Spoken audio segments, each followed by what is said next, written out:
So I reached out to you so you can comment on the Dillon Farmer verdict, and you said, yep, you're available. So is Chief Thum. Wasn't expecting that. But why are we sitting down this afternoon with the two of you? Well, you asked for an interview. I was on the phone with Chief Thum. We work closely together, talk after big cases. We were doing that. I'd mentioned that you had some questions, so happy to sit with the partner and answer those. Yeah, I think the reality is that I don't think people realize just how closely together we work. We're a partnership. We work on all these cases in a variety of different ways. The phone calls between our offices are nonstop. And honestly, when stuff happens, we want to show that we stand together on things, we work together, and the cooperation that we have is something that will continue, and we're very proud of the way we work together in our working relationship. If you could each comment, if you're able, what are your thoughts on the not guilty verdicts in the Farmer trial? Yeah, I can answer that. These are difficult cases. Murder requires a lot of resources from law enforcement, from my office, and a lot of work goes into that. I'm really proud of that. Our system, the juries have the last say, and so I respect their decision. It's a pursuit of justice, and it's never ending. We're not deterred by a not guilty verdict. You wanted to ask too, because this is the third of this similar verdict. I guess what are your sort of thoughts, or what would you want people to know? Yeah, again, these are the most difficult cases. The easier cases that could go to trial, those end up in a plea. So when we have these homicides that can be close cases, they're the ones that the juries have to make that decision on. And so do these cases sort of remain open then? Are they still being investigated? Yeah, so we continue, and it's a good question because it comes up. The jury will hand down a verdict. We continue to assess new information, look at what's there. The reality is we're incredibly proud of our team, prosecutors and our detectives. And it's a unique perspective we get because we get to sit through these meetings, right? Especially right when a crime happens. And we lay out all the evidence, all the information that we have, every piece of information that's there, and we follow that information and that evidence to our next steps and our next actions, right? And so we'll continue to look at those, look at things that are there, but we'll also evaluate how we did things, like anything. In law enforcement, and everything from a call to a SWAT operation to whatever it is we do, we always do after actions to look back and just kind of assess, what could have we done, what areas are there. But again, incredibly proud of our team. I know the work that they put into it, and I know the investigative might that we put behind these cases.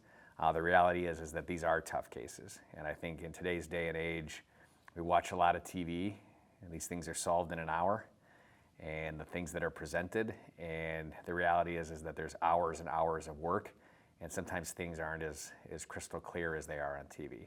There's just a lot of work to do in these cases. But again, we remain undeterred. We know our job and how we continue to move forward and our partnership together, and we'll assess things and move forward. Yeah, we'll be relentless in our pursuit of justice. We're going to sit down. We always sit down. We try and talk with jurors after jury trials, and then we circle back with law enforcement partners.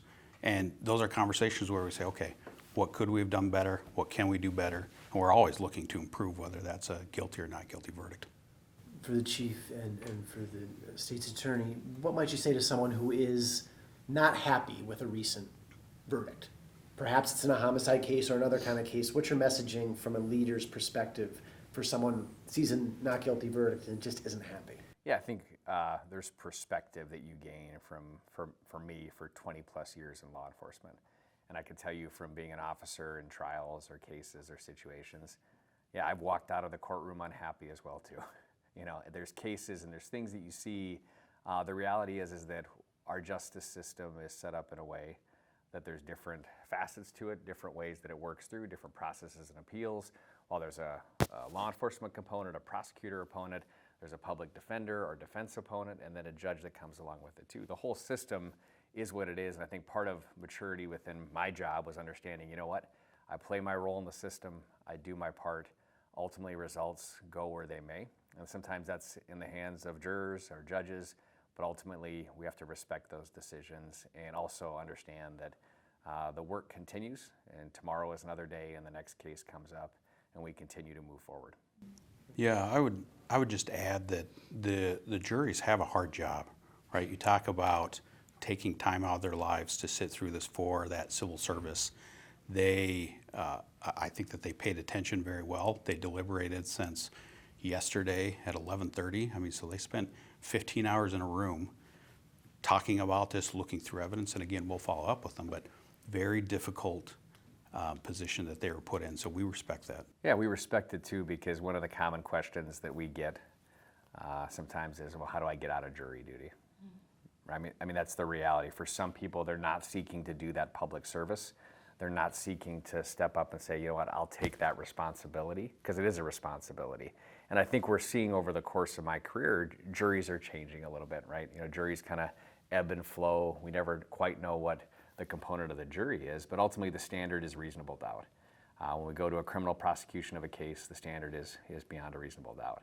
Well, again, when we put 12 people in a room, the definition of reasonable doubt changes from person to person, and it's a very human component that was designed intentionally by the architects of this system, which is the best judicial system in the world, right, to work through that and have that human element, judged by a jury of 12 of their peers. And that's ultimately the respect we give to the design of the judicial system. But again, ultimately we have investment in it as well, and we want to see cases that are successful. You know, from an outside perspective, it might seem that like 3 cases that come out not guilty in 3 months is unique or not common. I guess, what are your thoughts on? Yeah, so you're right, it isn't common, right? And we look back to the history of, we would say, excellence, right, between the state's attorney's office and the police department, where it wasn't very common for us to get not guilty verdicts on homicide cases. You know, when we look through the years of our closure rate on homicide cases, there's very few that we haven't solved or been able to present a case for prosecution on. But again, we also look at in 24 and 25 or 27 homicides. We pushed our team to the limits, we pushed the state's attorney's office to the limits, and so the volume, right? We're not going to talk about a lot of the ones that were pled or that received those convictions, but again, these cases, as the state's attorney said, are difficult, and there are ones that are just simply, you know, going to end up with a result like this. Do you think there's like an overlying theme of like the jurors kind of feeling like they need more from evidence or things like that, or how does that kind of work, do you think? Yeah, I mean, we do talk with them after cases, and again, whether that was one of these 3 not guilties, we also had like the convictions on the human trafficking, on the attempted murder. So we're reaching out to talk to them as well. We're not just sitting back and saying, well, we got a guilty there, there's nothing for us to improve going forward. But each jury is different, and so they're going to look at different things. You have some that would say, well, I didn't like the objections because I felt like I didn't get to hear everything. Some will say, well, I really wanted to see that DNA evidence. Each jury is different, and again, that's where, you know, we'll always respect their decisions, but there's a lot of work that goes into these cases. And so if it's 3 not guilties, if it's 3 guilties, we're always going to look for ways that we can improve, that we can be good partners, and make sure that we are pursuing justice.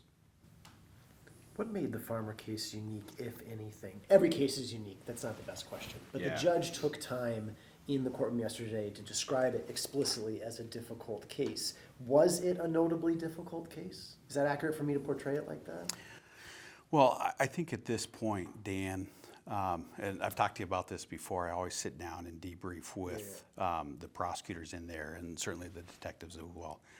Because we're doing this interview quick, I haven't done that yet. Fair So I don't want to speak out of turn yet. Great. Yeah. I know, like, upcoming, we have, I think, the Rattler case coming Yes. up, and I know a few of the other 2024 homicides have juries coming up too, or jury trials. I guess, is there anything that you're taking from these 3 into those that you're kind of looking to change, or what are your mindsets going into Yeah, it? without talking about specifics, as those are pending cases, and just wanting to avoid pretrial publicity on those. Again, when we sit down, I mean, we've had meetings with our law enforcement partners after these trials. We do that in-house.